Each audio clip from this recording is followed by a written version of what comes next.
seconds. Okay, energy. Everybody happy? And in 3, 2, 1. Welcome. Good afternoon. Thank you for joining us for this live stream about an update on Parkinson's disease and deep brain stimulation surgery with Dr. Bryan Klassen, deep brain stimulation specialist. I'm Erin. I'm program manager at the National Parkinson Foundation Minnesota chapter. We believe in a future where people living with Parkinson's are actively engaged in the community with friends and family, neighbors, children, and grandchildren for as long as possible.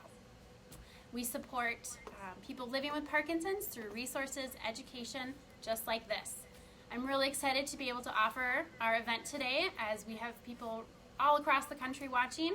We have people in Washington, Arizona, Florida, South and North Dakota, Iowa, Wisconsin, and across the state of Minnesota. So thank you for joining us. And I'd like to introduce Dr. Bryan Klassen. He is a neurologist at the Mayo Clinic in Rochester.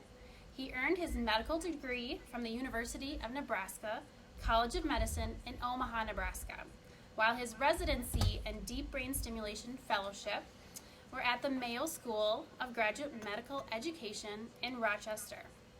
Dr. Klassen's fellowship in movement disorders was at the Mayo School of Graduate Medical Education in Scottsdale, Arizona.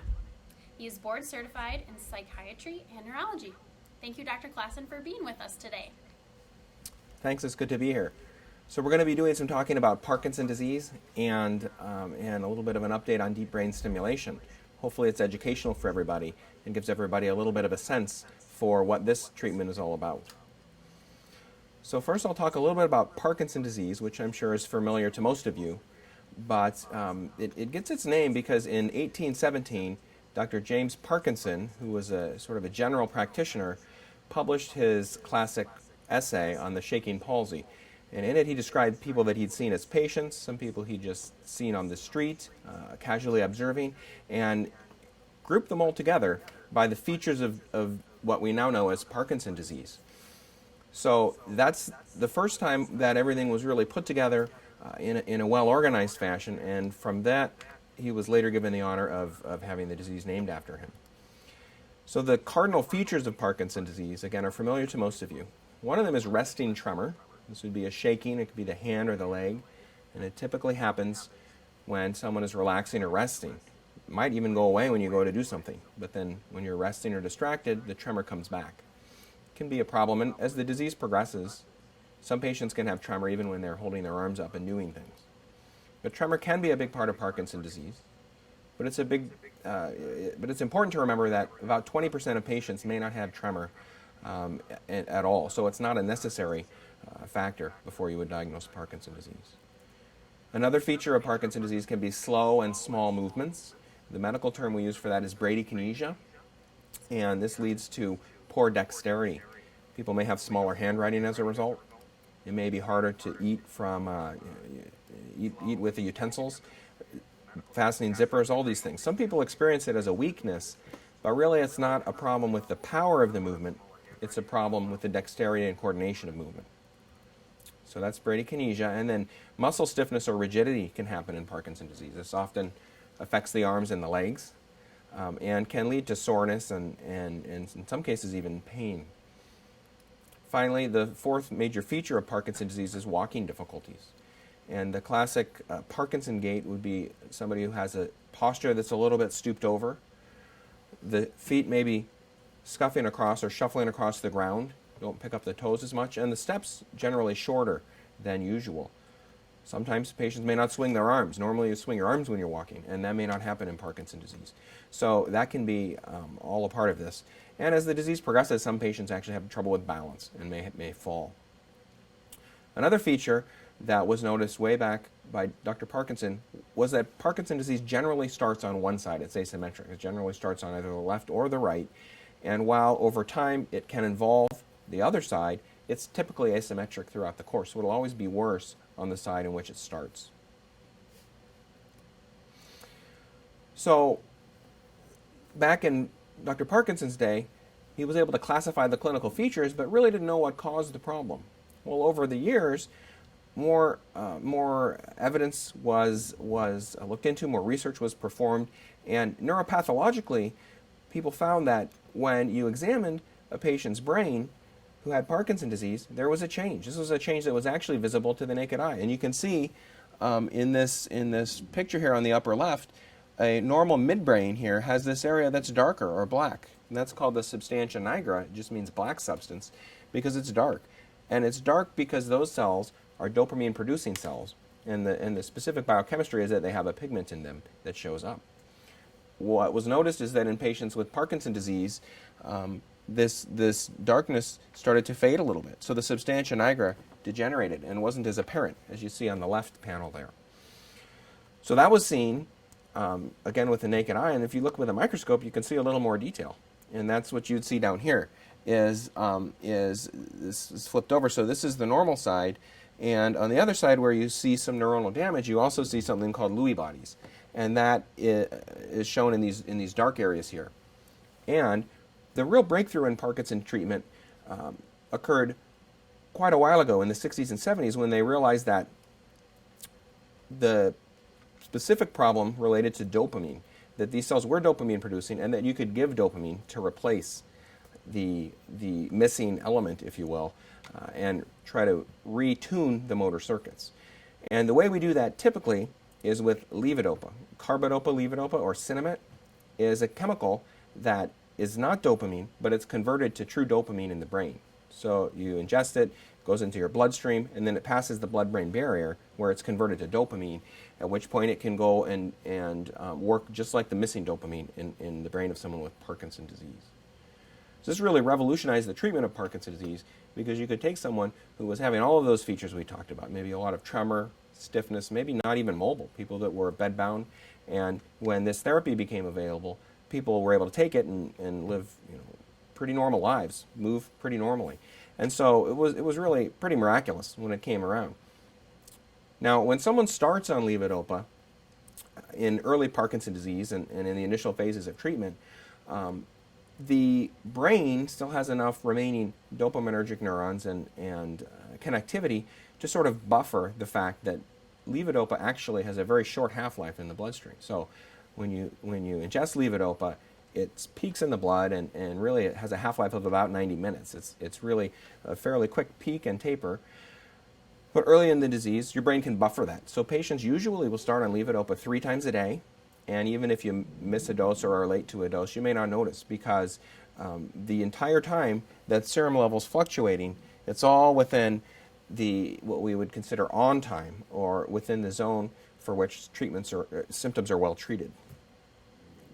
The issue is once Parkinson's progresses, gets worse year by year, down the line, some patients develop trouble with wearing off of the levodopa effect. It's not to say that levodopa doesn't work anymore, but it means that the levodopa can work for a very short duration. And so maybe after 5 hours, it starts to wear off, or maybe 4, or if it gets further down the line, maybe after 3 hours, somebody notices a wearing off of effect. And all that means is when the drug level falls, patients can go into what we call off time. That's where the Parkinson's symptoms return. So maybe they're mobile and doing fine, but the medicine wears off. Now they have trouble walking or they have more tremor. So the thing is, you can, of course, redose the medication. You can take another dose, and that will cause the level of medication to rise and then return the control of symptoms.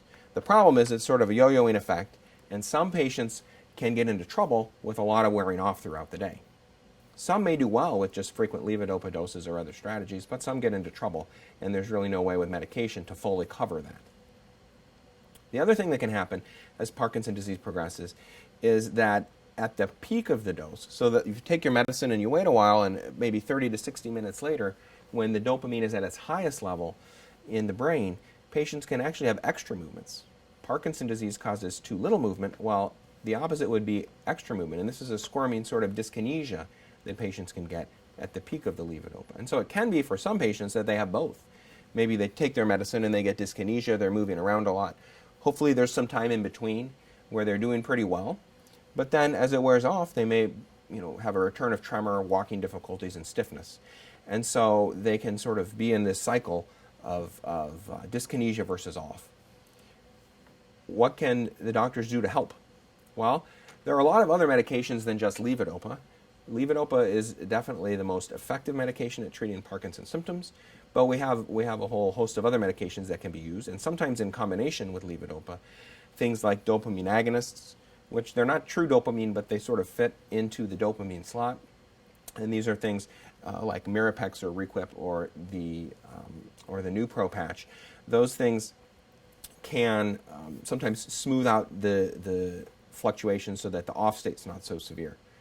There are sort of levodopa boosters, if you will, such as the COMT inhibitors. Entacapone or Compton is the main one of those. And those will boost levodopa a little. They might extend the action by 15 or 30 minutes. So there's that. Medications like selegiline or rasagiline, which is Azilect, those medications can be helpful also at lengthening out the duration of effect in some patients. But really, in the end, levodopa is the most effective medication. And so some of the newer strategies are designed at trying to lengthen the duration of action. So there's a newer formulation of levodopa. It's just carbidopa levodopa, but it's called Rytari, and that may work for some people. And some people now are infusing the levodopa through a pump system. But this is all medication strategy trying to smooth out the fluctuation as much as possible. Deep brain stimulation works in a little bit of a different way. And so just to go over that, I'm going to just do a little bit of basics of how Parkinson's is affecting things. If we look at the screen here, this is your brain, okay? And the surface of your brain are what we call motor neurons. And so if you want to do a movement, that ultimately comes to a nerve here, and the signal would go all the way down to your spinal cord and to your muscles to make a strong movement. If you have a problem with this pathway, it's the main movement pathway. You may have weakness, like if you had a stroke or something. But in Parkinson's, that is not affected, okay? So people don't usually have weakness or problems with their power.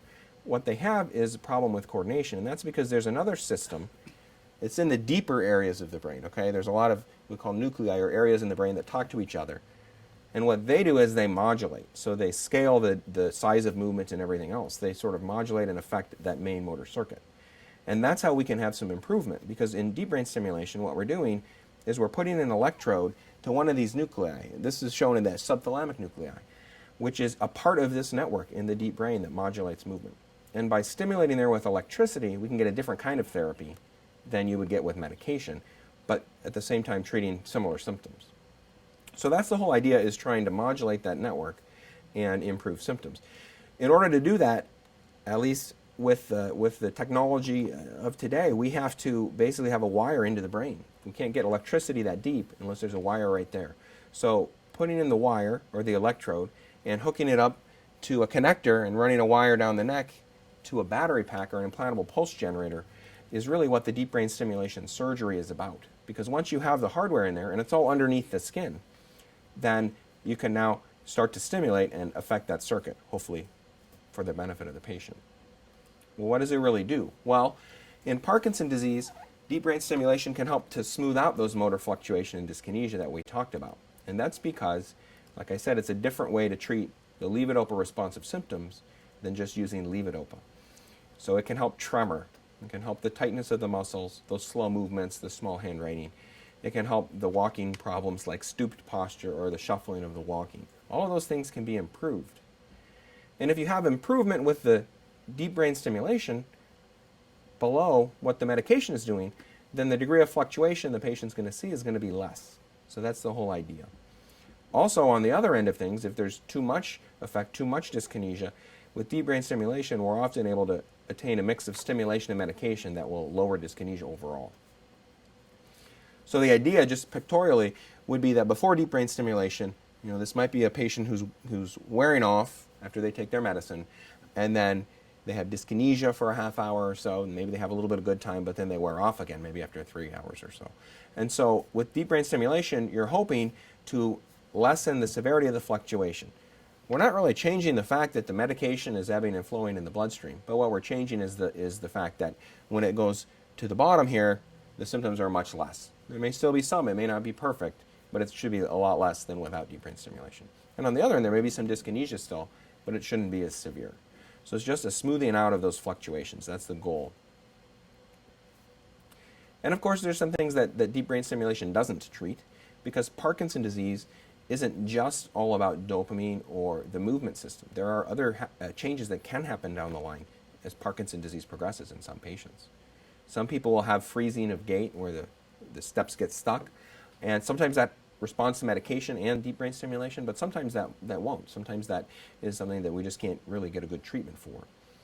If patients have unsteadiness, so they're really imbalanced and falling, deep brain stimulation probably is not going to help that. Sometimes patients with Parkinson's disease can have automatic nervous system dysfunction, like lightheadedness when they stand up or constipation, those sorts of things. We don't think that deep brain stimulation has really a direct effect on those things either.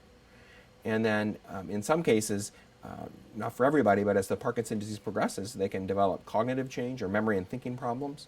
And if that's the case, the deep brain stimulation isn't going to affect that because that's a different system than this dopamine and these motor circuits we've been talking about. The one exception here is tremor. So whether or not tremor responds to the levodopa, we can usually get pretty good control of tremor with deep brain stimulation. And then, of course, as we talked about, Parkinson's disease is a neurodegenerative condition. So this is not a cure for the disease. It's just another form of treatment that helps to smooth out those fluctuations. How does it usually work? That's what we're going to talk about now. We'll talk a little bit about how it works, and then we'll go over some questions about it that you might have. So first, at a center or with your neurologist who is knowledgeable about deep brain stimulation, usually a series of tests will be done to make sure that you'd be a good candidate. And this can vary based on the center and everyone's approach, but this is sort of a general outline to what would probably happen. You need to meet with a movement disorders neurologist who's familiar with deep brain stimulation. So that may be the doctor who's following you already. But they would have to decide that, boy, the medications aren't really working here, and it's probably time to think about this surgical option. And then usually what most centers will do is examine a patient both on and off their medication. Because if the idea is to show the difference between, or to smooth the difference between the on medication state when people are doing well and the off medication state, you want to see both of those things so that in the end you'll know if you're successful or not. So that usually occurs by having someone not take their medicine in the morning, come in and have a videotaped exam, and then take their pills, and once they kick in or start working, then could do another exam and compare the two.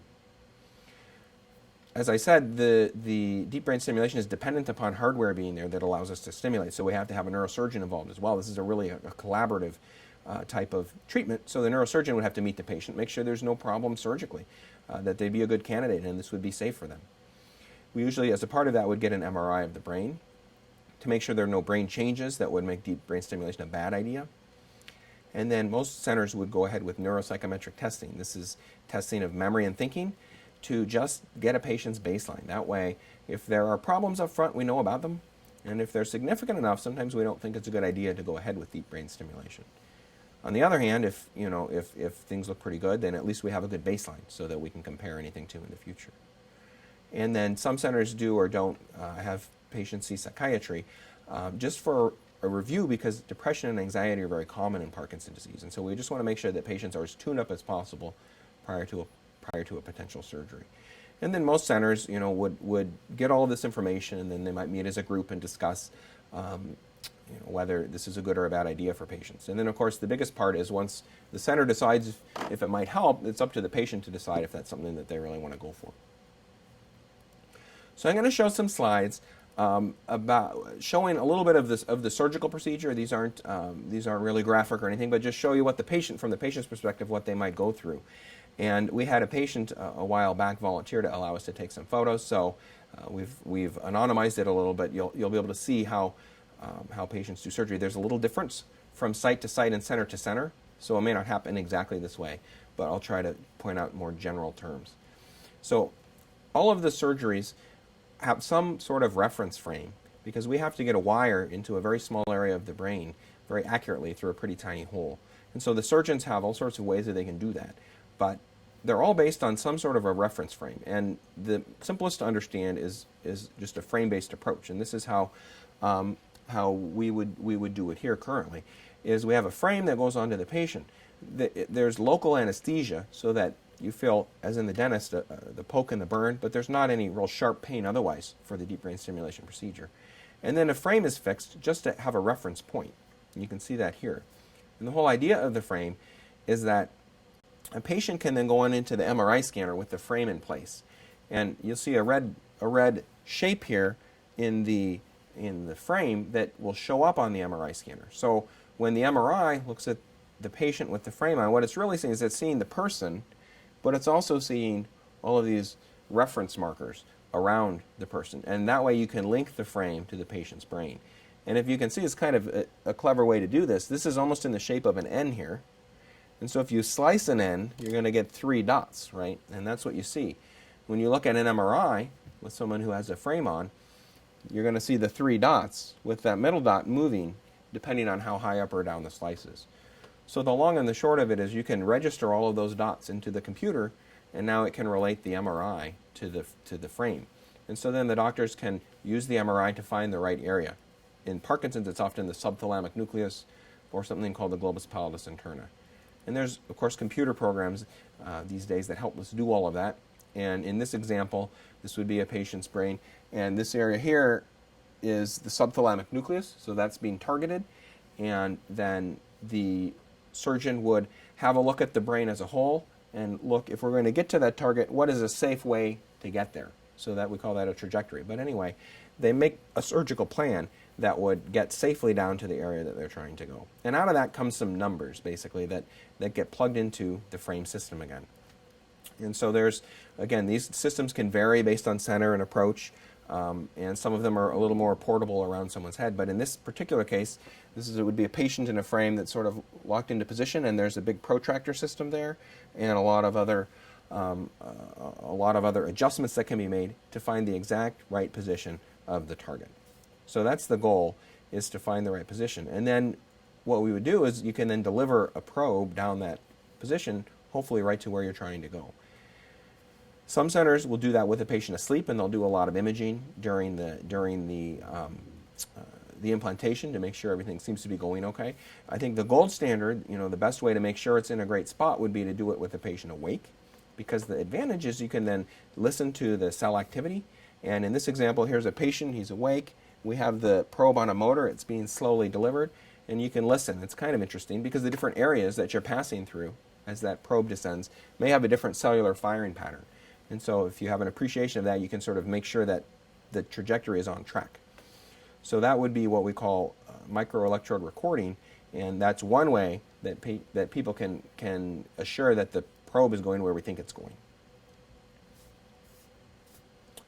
Then ultimately, once we're happy with the fact that we think we're where we're supposed to be, then a electrode is delivered. There are different kinds of electrodes that we can use, but most of them have multiple contacts. In this case, you can see there's 4 spots on the electrode, and that's put down the same path into the target. And if the patient's awake, then you have the opportunity to do some test stimulation. And what we do there is, instead of using the internal battery, because it's not placed yet, we have an external stimulator that plugs into the wire that's already in the brain. And then we can turn it on and try some different settings. And we can look for both improvement in symptoms. If they have tremor, maybe that goes away. Or if they're very stiff, we can test that and hope that gets better. You can test tapping and other movements and see if that improves. Can't really test walking because they're on the table, but you can test a lot of things there. And the other thing is, it's just as important, is we test for side effect. Because if you think about it, we're stimulating in the brain. The brain works on electricity. So if that electricity spreads to an area, maybe if it spreads to the motor area, maybe there's interference with speech, or maybe there's pulling. Or if it spreads to the sensory area, maybe there's some tingling. So it's the job of the folks in the operating room looking at these results to decide, are these side effects okay? Are they happening at a high enough level that we'll get by with them later on? Or are they unacceptable and we need to move the electrode a little bit? So that's the whole goal of the patient being awake, is to test if the electrode is going to be in a good position or if it needs to be adjusted a little bit to optimize things. So that's what that's about. But then once the test stimulation is done, and once everyone's happy that the electrode's in a good position, it can then be secured in place. And then depending on the center, they may have different protocols for imaging, but often people get some sort of an image, usually a CT scan. In this case, I'm showing an MRI, but it shows the path of the electrode. You can actually see the electrode, and you can even compare back to what you plan to make sure that it's where you think it is. So there's a lot of ways to confirm that the electrode's going in the right spot. You have the planning up front. You may do some imaging during the case. Some places do microelectrode recording to make sure that everything matches, and then that test stimulation is very important. And after the fact, you can always get a picture and see where everything is as well visually. And then after the electrodes are put in place, there at some point has to be the placement of the rest of the system. So it's two other parts. There's an extension that hooks to those wires and goes down the neck into the front of the chest wall where a battery is put in, a battery pack that has the circuitry that actually stimulates. So once that's in place, then that picture I showed you before with the electrodes and the extension and the battery, of course, that's all under the skin. That would be all in place and ready to use. So that's sort of phase one or step one. Is what I like to tell patients is just getting the system in there. One of the problems is if people are expecting to come out of that surgery with all of the full benefits of this stimulation, then they're going to be a little disappointed because it takes some time to really get the full benefit with programming afterwards. Now, some patients will have what we call a honeymoon effect, where just by going in with the wire, there's enough disruption of the pathologic circuits to improve symptoms. So you might notice tremors better for a day, or the tightness is better, or some people don't take as much levodopa for a day or two. But usually that goes away, and then by the time they come to the clinic a couple of weeks later, the symptoms are back again. And at that point, you really need the ongoing electrical stimulation to have any effect. So that's the next phase, is programming. And this happens usually in the clinic setting, and this may vary based on practice and the providers and even the specific patients. But typically, folks will wait a few weeks after the brain wires are put in before they're turned on. That allows for any swelling in the brain to sort of go away, and allows for any beneficial effect to go away. Because if you really don't have any symptoms, it's a little hard to know what setting you're going to need when we're trying to program based off of them. So what we do in the programming is we look at all of the options. There are several contacts, as I showed you, that we can use, and in these pictorials, you have a negative charge, that's the red, and a positive charge, and you got to ultimately make a circuit. There are a lot of different ways you can do that when you have the 4 spots. You can even use the case or the battery as a contact. And so you can do that in different ways. You can use different voltages. There are different rates or speeds of stimulation. There's a lot of different parameters that can be adjusted, and they really have to be adjusted in a systematic fashion. So the programming schedule is going to be highly variable based on practice and based on the particular patient. This is just a general rule. So generally, you'll see the provider maybe a few weeks after the surgery, and then depending on how the progress is, you might be seen every 6 weeks. You might be seen more like every 2 or 3 months. It just depends. But the adjustments will be made until we think that things are about as good as we can get them, right? Once the stimulation parameters are almost optimized, which usually happens in 3 to 4 months, then we can sort of back down on the schedule of visits. Usually people would like to see people about a year after surgery, and then depending on how they're doing overall, some of our patients come back just annually, some patients every 6 months. It just depends. But what we're doing on those visits is obviously checking Parkinson's generally, seeing how people are doing, seeing if we need to adjust the medications, but also maybe adjusting the stimulator if the disease has progressed and maybe they need a little more voltage. Also, we can check the battery, make sure everything's operating fine, and make sure there's plenty of voltage there. So the different systems have patient programmers that let you turn the system on and off. This is one example. And what they can do is in Parkinson's, we usually have patients leave it on all the time. They don't really turn it off, but you can at least confirm it hasn't been shut off. And you can make some changes. If your neurologist has a plan that lets you do that, then sometimes they can allow you to increase the voltage if that's helpful, or if you have side effect, you need to decrease the voltage. There's different things that can be programmed, but they won't let you get into trouble because they can program safe margins within which you can operate. And it tells you a little bit about the battery. How good is the battery? Those are the ideas behind those programmers. Now, it does have a battery. We've talked about that several times. There's the circuitry in that generator, which is dependent on a battery. Typically, they'll last 3 to 5 years, but it really is dependent on the patient's settings that they require. Some patients is only lasting 2 years. Some patients it may be up to 7 or 8 years. That's about the longest we've seen. But that would be with a really low setting. So typically, it's 3 to 5 years. Some systems have rechargeable batteries, and so then you can recharge the battery, and then that would last quite a bit longer and cut down on the surgery. And the good news is it lasts a lot longer, a lot less surgery over someone's life. It's a little more of a hassle to recharge, but it's something that's out there now. The batteries, when they're replaced, it's not the same sort of surgery that has to happen for the brain surgery. It's an outpatient procedure usually. You go in and out the same day. You don't need the frame. They don't go into your brain. They would just go back into where that battery is, unplug the old one, and plug in a new one. What about restrictions? It's a common question.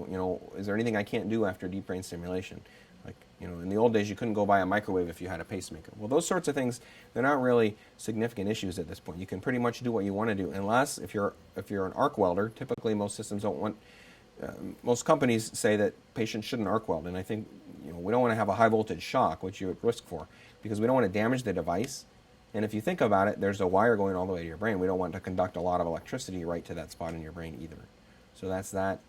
There's a technique called diathermy, which involves often a chiropractor or a therapist may inject radio frequency energy to heat tissue deep down. We wouldn't want to do that. We don't want to heat the battery up and cause problems in that way. So those are the two big ones. If you're having a surgery and they need to use electrocautery, they probably need to turn the battery off. There's some special procedures, but you can still have surgery. And then MRI is a big thing. So depending on the age of the system and the specific company, the system may or may not be MRI compatible.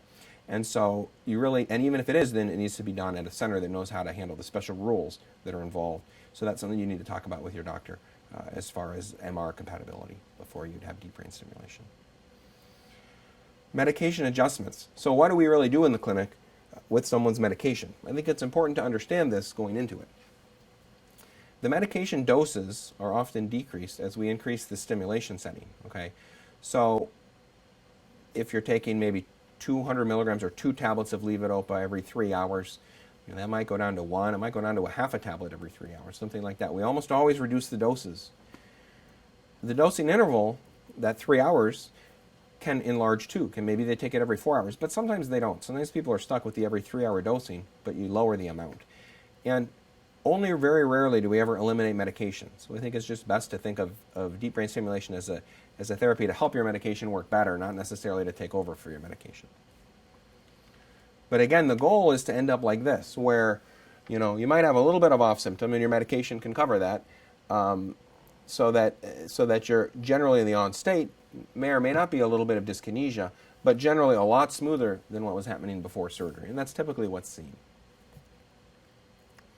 So that was sort of my presentation on what is deep brain stimulation, why would we do it, and what it's helping. Also, hopefully, talking you through the surgery. I've got a series of questions because you can't ask me the questions, so I've tried to anticipate based on the kinds of questions we've been asked, and we'll talk a little bit about these then one at a time as well. So let's see. First of all here, so how much improvement will I see? Which is a pretty reasonable question because you're weighing, the improvement that you're expecting against, the hassle and the risk of the procedure. So, of course, that's going to be very dependent on the patient's mix of symptoms ahead of time. So it's hard for me to really answer this one generally for everybody. What I would say is that it really depends on how many of the symptoms are symptoms that we think would respond, like those that I said, or if there's a lot of symptoms that aren't going to respond. And that's where you really need your specific neurologist and specific team to not only tell you, is DBS a good idea generally, but what specific symptoms should it help and what's it not going to help. You need to know that going into the surgery. Generally, in general, we're hoping to capture the best medication response and preserve that throughout most of the day. That's sort of capturing that on phase, like I said. And, I think, again, just like I said, it's good to know from your doctor what he or she would consider a deep brain stimulation success.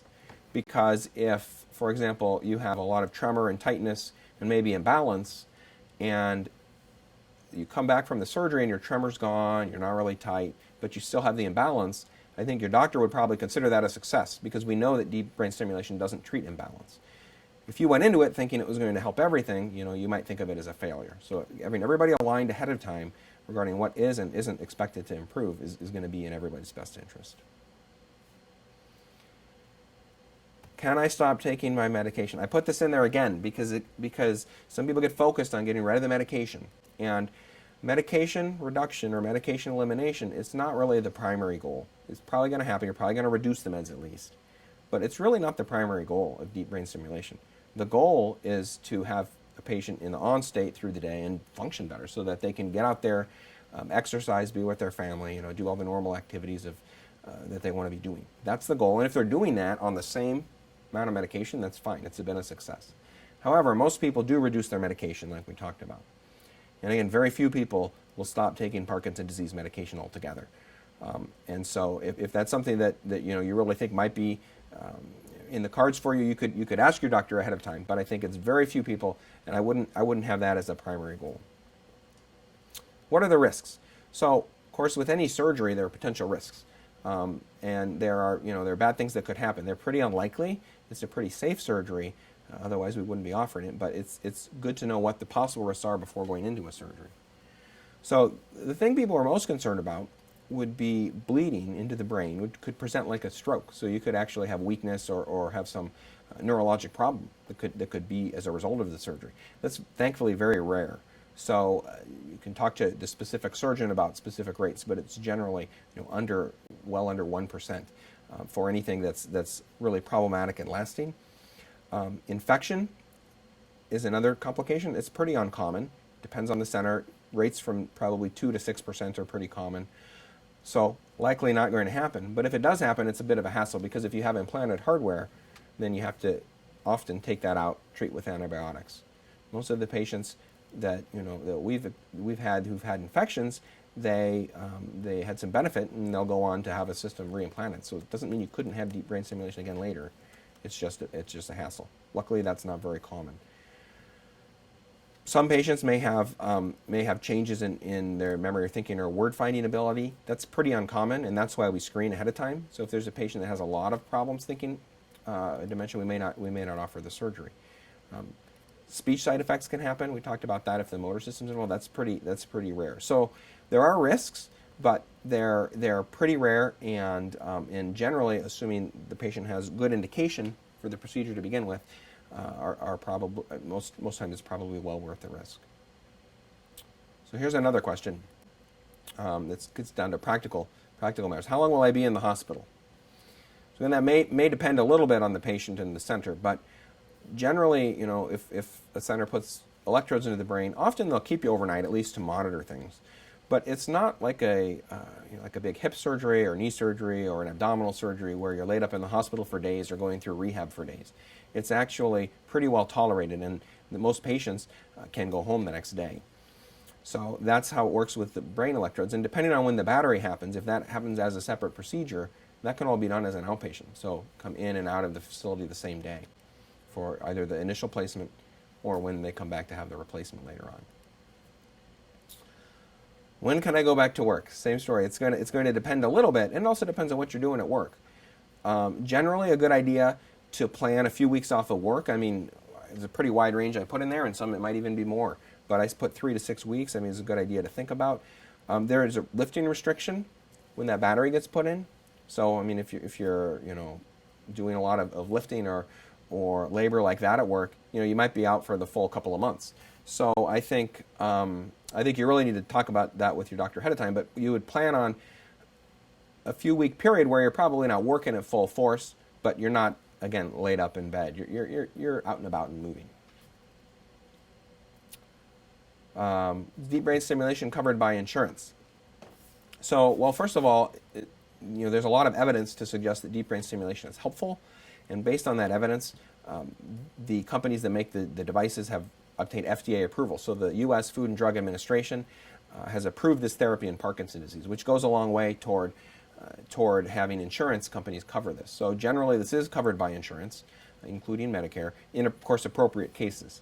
The specifics of coverage and how much it's actually going to cost the patient, is going to vary with the plan and everything. But generally, it's pretty well covered by insurance. So when is a good time to consider deep brain stimulation? Well, you heard my talk about why it helps and what it helps. And so the real issue is when motor fluctuation, the wearing off effect, or the dyskinesia, the extra movement, are a real problem, and it's still a problem even though your docs have done some reasonable medication adjustments, then I think it's time to think about deep brain stimulation. If the bothersome symptoms are those well treated by deep brain stimulation, so tremor, rigidity, the slow movements, then I think it's time to think about deep brain stimulation. If, on the other hand, there's a mild problem and your doctor has a good idea and they try a medication change and you do fine, probably too early to consider deep brain stimulation. And on the other side, if there's a lot of symptoms, memory and thinking troubles, balance troubles, and those sorts of things, and if those are the main problem, the tremor sort of a side issue, then deep brain stimulation, well, it still will help the tremor probably, but it's probably not going to help that person overall because that's not the main problem anymore. And so there's sort of a window of time where the therapy makes sense, and I think that's when we tend to use it. So I think, again, motor fluctuation or dyskinesia that's really not well treated with medication, you think about deep brain stimulation. What does it feel like? We've had people ask this, what does it feel like when the device is on? So usually, there shouldn't be a feeling for when the device is on, a direct feeling. Some people feel a little buzz or a zing when it turns on or do notice that change, but it's not like you're going to feel something on an ongoing basis. Exception would be if there's spread of the current into a sensory area. As a side effect, you might have some tingling, but that would then be programmed around, so hopefully that wouldn't be a persistent problem. And then, of course, if it's on and off, hopefully you'll know the difference, but you'll know it not because of a specific feeling of stimulation, but rather because of improvement in your symptoms. So, hopefully if you have tremor, the tremor gets a lot better. And so you know if it's on or off based on where the tremor's at. Typically, again, the device is going to be on 24 hours a day, 7 days a week. So that's going to be the state. But if it accidentally got turned off, you would probably notice the difference just by worsening of symptoms. And then what are the cosmetic effects? Or do they have to shave my head? All these sorts of things. That's going to, again, depend a little bit on the surgeon's preference, but definitely some hair needs to be shaved. Usually you don't have to shave everything off, but you have to get access to the scalp to make a safe incision and get the electrode in. And usually there's going to be an incision on each side of the scalp if you have two systems in place, and you might have one toward the back of the head where that connection happens. There's not an incision all the way down the neck, though, because they can fish that down to the battery. And there'd be an incision where the battery is, and then depending on how big someone is, maybe if they're a thinner person, maybe you'd see a little bump for where the battery is. So there'd be a couple of scars and a little bump, but it's not that your whole head has to necessarily be shaved, and really there's not a lot of cosmetic change as a result of the surgery. So that's what I have, and I'm glad to be here. I hope you learned a lot from it.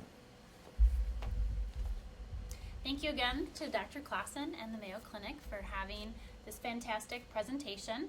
And the even better news is this will be archived on our Parkinson MN YouTube channel.